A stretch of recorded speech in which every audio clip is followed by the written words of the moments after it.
बिस्मिल्लाहिर्रहमानिर्रहीम। अस्सलामुअलैकुम।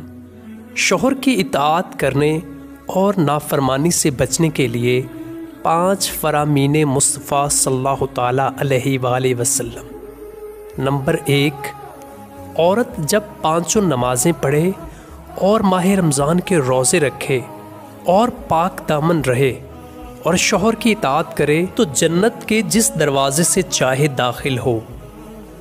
नंबर 2, ए औरतों, अल्लाह से डरो और शौहर की रज़ामंदी की तलाश में रहो, इसलिए कि अगर औरत को मालूम होता कि शौहर का क्या हक़ है तो जब तक उसके पास खाना हाजिर रहता तो ये खड़ी रहती।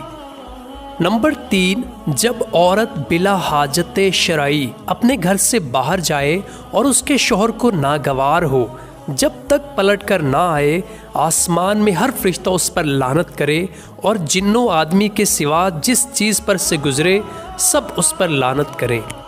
नंबर 4, जो औरत बिला ज़रूरत शरई यानी बग़ैर सख्त तकलीफ़ के खाविन से तलाक मांगे उस पर जन्नत की खुशबू हराम है। नंबर 5, अगर शौहर अपनी औरत को ये हुक्म दे कि वो जर्द रंग के पहाड़ से पत्थर उठाकर स्याह पहाड़ पर ले जाए और स्याह पहाड़ से पत्थर उठाकर सफ़ेद पहाड़ पर ले जाए तो औरत को शौहर का ये हुक्म बजा लाना चाहिए।